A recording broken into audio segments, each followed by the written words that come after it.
It was a Thursday evening in early autumn, the kind where the sky turns a deep shade of blue before darkness fully takes over, and the rain had been falling all afternoon.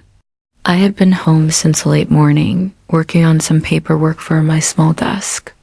Near the living room window, the house was quiet except for the steady hum of the refrigerator and the gentle tapping of raindrops against glass. My neighborhood in Willow Creek wasn't the kind of place where you expected anything out of the ordinary. It was a sleepy suburb outside of Madison, Wisconsin, where people still waved to each other from their driveways, and the mailman knew variants.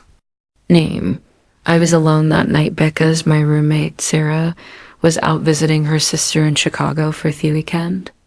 Normally, I didn't mind the solitude. I enjoyed the way the house seemed to breathe more slowly when it was just me. But that evening, something in the air felt different, though I couldn't put my finger on it. Maybe it was the weather. A constant, soaking rain mixed with occasional gusts of wind that rattled the siding. Or maybe it was just fact that I had been cooped up too long. I made myself a cup of tea and settled into the couch with a blanket, flipping through a book I had been meaning to finish. The clock on the wall ticked toward 8:30. Outside, the street lamps cast pale circles of light onto the wet pavement. Everything seemed calm until I heard the first knock. It wasn't loud, but in a quiet house, it felt like it came from right beside me. 3 slow taps on the front door. My first thought was that it might be a delivery mix-up, maybe a package left late in the evening. But when I peeked through Theblins, I didn't see anyone. No curdling by the curb. No figure walking up driveway. I stood there for a moment listening. The rain covered most distant sounds, but I could swear I heard faint footsteps on the porch. I unlocked the door just enough to call out, "Hello, can I help you?" My voice sounded smaller than I intended. For a few seconds, there was no response. Then Amon's voice, low and deliberate, said, "Evening, ma'am. Sorry to bother you. I'm looking for someone, and I think they used to live here."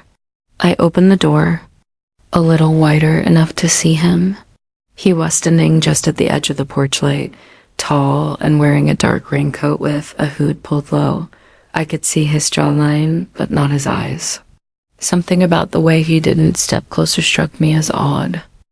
Most people would move forward under the light when speaking. "This house has been mine for 3 years," I told him. "I don't know who lived here before that." He tilted his head slightly as if studying me.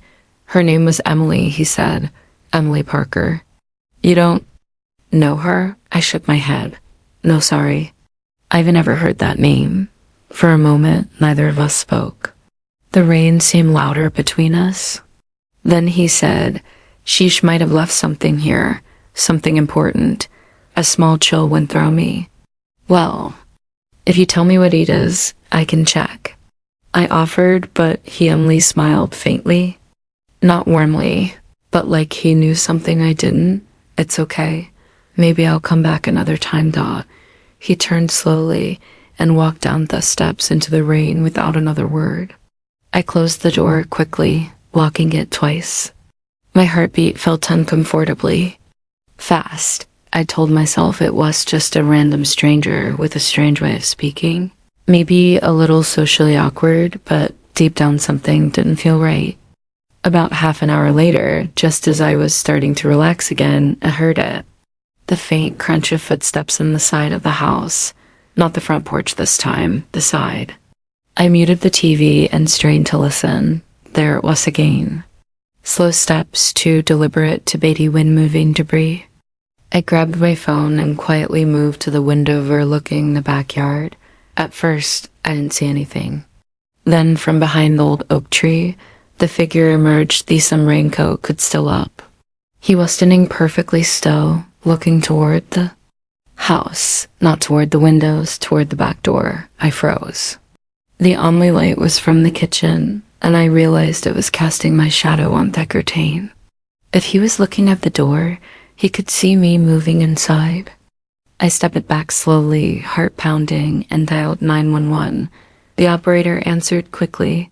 Andy explained in a low voice that Samyani had been at my door earlier asking strange questions and was now in my backyard. She told me to stay on the lean, keep. All the doors locked, and that a patrol car was only a few minutes away. I waited in the dark, crouched near the hallway, every creak of the house making my chest tighten. When the flashing lights finally painted the street outside, I felt a rush of relief, but it faded almost immediately. The officers searched the yard and the street, but they didn't find him. No footprints, no sign of a car leaving, just wet grass and the steady sound of rain. Before they left, one of the officers, a tall man named Officer Reynolds, asked me to describe the visitor. When I mentioned the name Emily Parker, his expression shifted just slightly. "Why do you think he asked about her?" he said. I told him I had no idea, but I asked why it mattered. He hesitated, then said, "That name's come up before in another case. But I can't say much more right now." That night, I didn't sleep. The rain kept falling, but no, every sound felt like a whisper of movement outside. I kept wondering, who is Emily Parker? And why did a stranger come to my door looking for her?